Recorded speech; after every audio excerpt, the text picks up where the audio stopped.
Welcome to another episode of China Update, where I provide you guys with the most up-to-date political, economic, and geostrategic analysis on the world's number 2 economy. My name is Tony. Let's jump in. Okay, happy Friday everybody. I hope you're having a productive day and have a restful weekend planned ahead. Let's start with the Chinese economy before moving on to the more heavy geopolitical developments. According to a new report published this week by management consultant Bain & Co., mergers and acquisitions saw a huge drop in China in 2022. The value of strategic deals completed in China declined 34% in 2022 year-on-year to $304 billion, an almost 10-year low. The report concluded, unsurprisingly, that the collapse in deals, quote, reflected disruptions caused by China's strict pandemic controls, which blocked business travel, end quote. Economic disruptions and uncertainty in the policy outlook also contributed to the drop in activity. We note that globally, the mergers and acquisitions market didn't do too well in 2022 either. The total value of strategic deals worldwide dropped 32% to $2.6 trillion, according to the same report. Next up for the economy, MP Materials Corp., America's only rare earths producer, in a move which intends to reduce China's position in global rare earth supply chains, has made a deal to ship output from its new processing plant in California directly to trading giant Sumitomo Corp.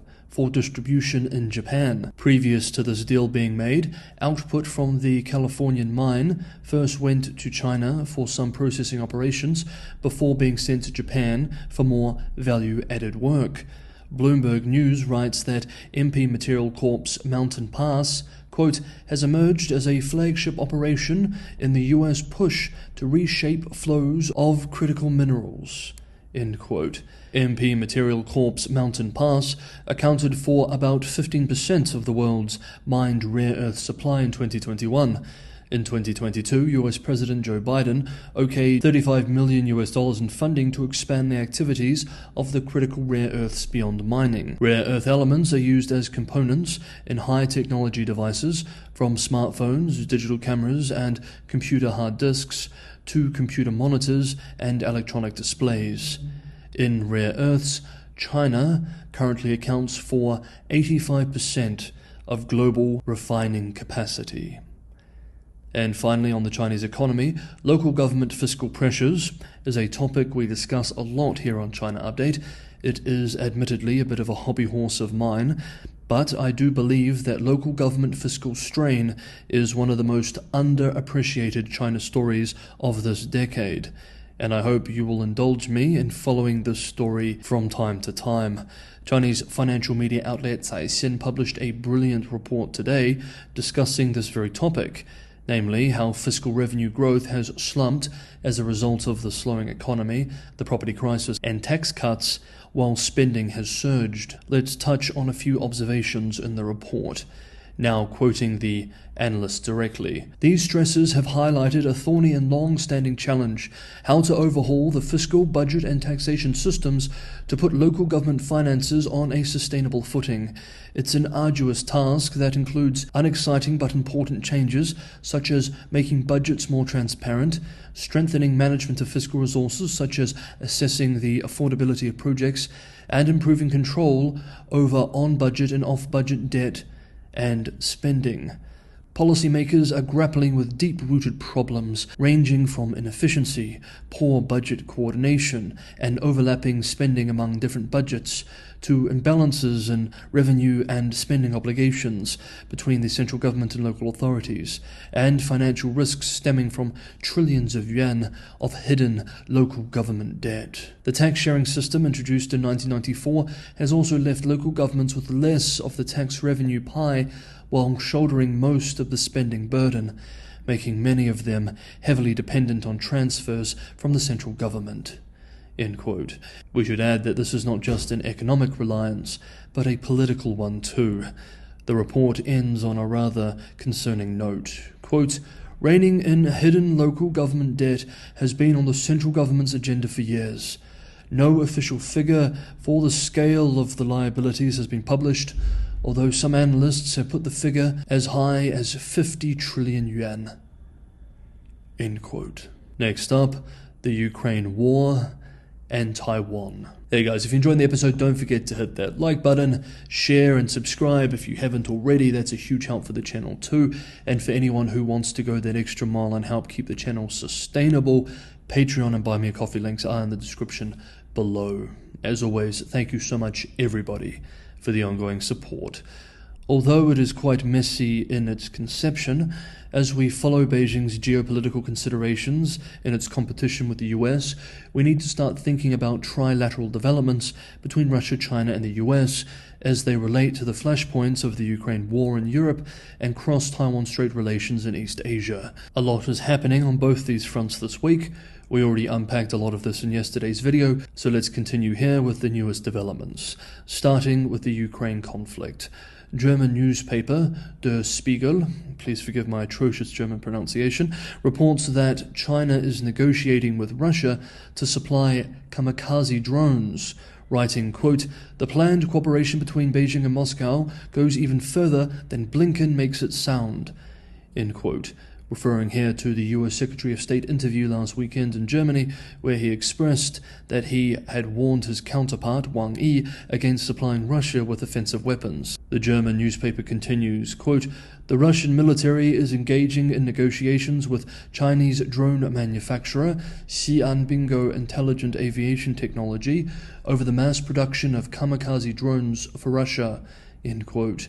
Adding that the Chinese company reportedly agreed to manufacture and test 100 ZT-180 prototype drones, each capable of carrying a 35 to 50 kilogram warhead, before delivering them to the Russian Defense Ministry by April 2023.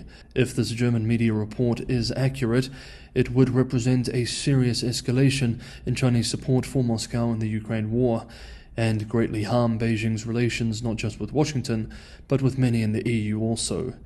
However, some analysts question whether this report is accurate, and we should take a wait-and-see approach for now. On this theme, US-based Wall Street Journal reports yesterday that Washington is considering releasing intelligence claiming that China is considering arms transfers to Russia. Quote, "Until now, there has been a certain amount of ambiguity about what practical help China might give Russia. It is now much less ambiguous," end quote. In response to this Wall Street Journal report specifically, PRC Foreign Ministry spokesperson Wang Wenbin expressed today that the idea that China would supply weapons to Russia were, quote, "US smears against China," end quote, and that, quote, "China has firmly stood on the side of dialogue and peace," end quote. Chinese state media coverage gives us an idea of what Beijing expects from any such dialogue. Quote, "Chinese analysts said if the West refuses to admit that some of Russia's security concerns are legitimate, then they will just repeat the mistakes they had made with NATO's expansion in the past decades that eventually led to the current conflict. Moscow will never accept a proposal that denies its security interests, and the conflict, therefore, will not be stopped," end quote. Olaf Scholz, Chancellor of Germany, in an interview this week with German public broadcaster ZDF, made his views on Beijing's position clear. Quote, "We should have no illusions about China. They have, up until now, not taken a stand against Russia," end quote. Meanwhile, United States Secretary of the Treasury, Yellen, in a statement yesterday warned Beijing against supplying Russia with arms. Quote, "We have made clear that providing material support to Russia or assistance with any kind of systemic sanctions evasion would be a very serious concern for us. We will certainly continue to make clear to the Chinese government and the companies and banks in their jurisdiction about what the rules are regarding our sanctions and the serious consequences they will face for violating them," end quote. Okay, now let's move to Taiwan-US related developments. There is only really one that we need to cover for today. The US-based Wall Street Journal reports yesterday that the US plans to deploy between 100 and 200 troops to Taiwan in the coming months. Quote, "The larger force will expand a training program the Pentagon has taken pains not to publicize as the US works to provide Taipei with the capabilities it needs to defend itself without provoking Beijing." End quote. If accurate, this is a big deal. It is an open secret that the US already has 30 troops stationed on the island. It has so for many years, something that neither Beijing or Washington speaks loudly about. But raising this number to a few hundred at such a sensitive time will demand mutual discretion to avoid a Pelosi-like incident from occurring. And discretion is not a characterization we often hear these days when it comes to China-US relations. Quote, "The PRC knows the US has had a small number of troops in Taiwan for years, but making it public forces a reaction. And this news comes on top of the very high-profile meeting outside DC this week between the Taiwan foreign minister and several senior US officials, and more visits from US congressional delegations to Taiwan. Given everything else that is going on in the US-China relationship right now, the latest Taiwan-related developments may draw a more voluble reaction from the PRC than we have seen in a while." End quote. Okay, that is today's episode of China Update. Thank you so much, everybody, for watching. If you have any thoughts on today's development, please leave them below. I always enjoy reading them.